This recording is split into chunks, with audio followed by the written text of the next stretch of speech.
Hello दोस्तों, dictation start होगी 3 second बाद। स्टार्ट।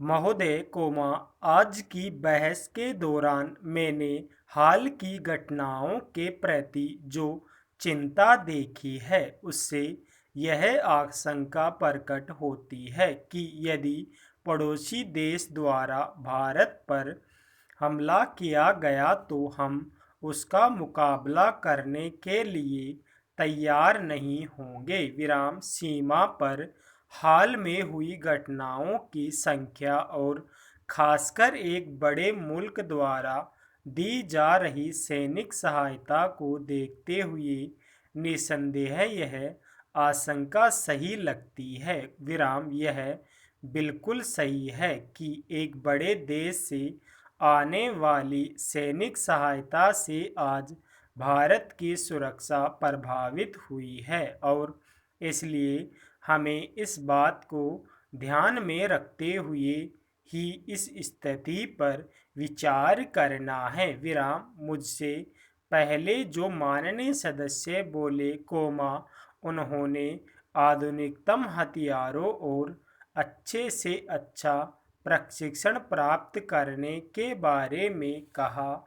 इसका सही मतलब क्या है? विराम। मैं सोचता हूँ कि युद्ध के उपकरणों में जितनी उन्नति हुई है उतनी और कहीं नहीं हुई है। विराम। इसका नवीनतम और अंतिम उदाहरण परमाणु बम या हाइड्रोजन बम है। विराम। यही इस प्रक्रिया की चरम सीमा है। विराम। इसका मतलब है कि संसार की दो बड़ी ताकतों को छोड़कर और कोई देश पर्याप्त रूप से सुरक्षित नहीं है, क्योंकि उन्हीं दोनों के पास काफ़ी परमाणु बम है। विराम। तब किसी देश की समुचित सुरक्षा की जांच कैसे की जाए? विराम। पैरा साफ है कि यदि कोई ऐसा देश जिसे पास परमाणु बम है कोमा भारत पर हमला करना चाहे तो सैनिक दृष्टि से हम बहुत कम सुरक्षित है। विराम।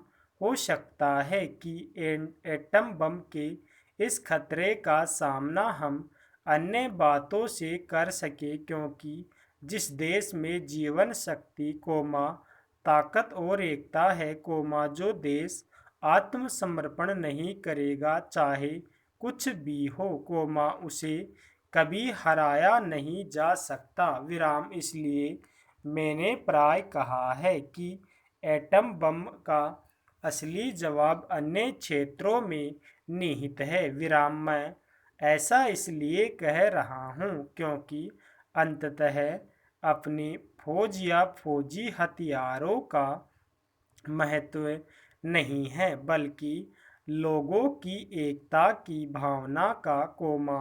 हर कठिनाई और जोखिम के होते हुए भी लोगों के जीवित रहने की भावना का महत्व है। विराम। यदि मुझे भारत पर भरोसा है तो यह भरोसा अन्य बातों के अलावा अपने लोगों की एकता और हिम्मत पर है। विराम। यदि वही कमज़ोर है तो फिर चाहे कितने ही टैंक या हवाई जहाज झोंक दे कोमा, कोई फर्क नहीं पड़ेगा। विराम।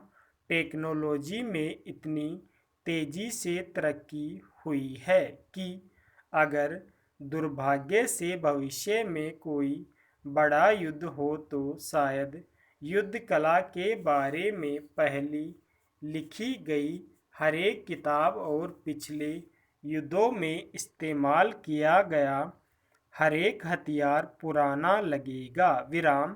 इस नज़र से देखने पर संसार के केवल कुछ ही देशों को छोड़कर शेष सब देश और भारत में हम पूरी तरह पिछड़ गए हैं और फिलहाल हमारे लिए किसी तरह का सहारा नहीं है। विराम।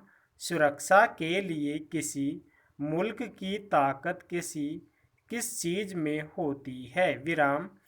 हर आदमी तुरंत सुरक्षा सेनाओं, थल सेना, नौसेना और वायुसेना के बारे में सोचता है। विराम पैरा महोदय ये सेनाएं सुरक्षा की पहली पंक्ति है। विराम इन्हें ही हमले का सामना करना पड़ता है। विराम ये कैसे बनी रही है, इनका आधार क्या होता है। जैसे जैसे थल सेना नौसेना और वायुसेना ज़्यादा से ज़्यादा तकनीक होती जाती है, विराम वैसे वैसे देश का औद्योगिक और प्रौद्योगिक आधार महत्वपूर्ण होता जाता है। विराम आप कोई मशीन हवाई जहाज या कोई और बहुत तकनीकी हथियार विदेशों से मंगवा सकते हैं और किसी को उसे इस्तेमाल करना भी सिखा सकते हैं। विराम लेकिन यह सब ऊपरी सुरक्षा है, क्योंकि इसके लिए आपकी प्रौद्योगिकी पृष्ठभूमि नहीं है। विराम यदि पुर्जे खराब हो जाए तो आपकी पूरी मशीन बेकार हो जाएगी। विराम आपने जिससे मशीन खरीदी थी अगर वह पुर्जे देने से इनकार कर दे तब भी यह बेकार हो जाएगी और आज़ाद होने के बावजूद भी आप दूसरों पर निर्भर रहेंगे। विराम इस दृष्टि से देखें तो संसार के केवल कुछ ही देश असल में आज़ाद हैं और दूसरे देशों की फौजी ताकत के मुकाबले में अपने पैरों पर खड़े होने के लायक है। विराम इसलिए थल सेना नौसेना आदि के अतिरिक्त आपको देश में औद्योगिक और प्रौद्योगिक पृष्ठभूमि भी बनानी होगी। विराम देश की अर्थव्यवस्था इन सब सहायता करती है। विराम यदि किसी देश की अर्थव्यवस्था मजबूत न हो तो वह देश कमज़ोर पड़ जाता है। विराम मैं सदन को ऐसे देशों के अनेक उदाहरण दे सकता हूँ जिनके पास फिलहाल अच्छी फौज है, लेकिन उनकी ताकत असल में ऊपरी है। विराम कारण यह है कि उनकी फौज अनेक चीज़ों पर बाहरी चीज़ों पर निर्भर है। विराम जैसे विदेशी मशीनें विदेशी अर्थव्यवस्था विदेशी सहायता आदि। विराम ऐसा देश लाजमी तौर पर पराधीन होता है चाहे आज़ाद कहलाता हो। विराम सुरक्षा में सेनाओं के साथ साथ आपकी औद्योगिक और प्रौद्योगिक पृष्ठभूमि देश की अर्थव्यवस्था और लोगों का मनोबल भी शामिल होता है। विराम पैरा यदि हम दुनिया के देशों पर नज़र डालें तो फिलहाल केवल दो देश ऐसे हैं जिन्हें सैनिक दृष्टि से पहली पंक्ति में रखा जा सकता है। विराम बीच की स्थिति में अनेक देश है। विराम इनमें हमारा स्थान कहाँ है। हम टेक्नोलॉजी और उद्योग के क्षेत्र में पिछड़े हुए हैं फिर भी जापान को छोड़कर एशिया के किसी भी देश के मुकाबले हमारे देश में उद्योग अधिक है। विराम मैं सोवियत संघ के क्षेत्रों को शामिल नहीं कर रहा हूँ और चीन की तुलना में भी जो काफ़ी तरक्की कर रहा है मैं सोचता हूँ कि औद्योगिक दृष्टि से हम कई तरह से आगे हैं, भले ही सैनिक दृष्टि से आगे न हो। विराम उसके पास विशाल फौज है। विराम उनकी तुलना में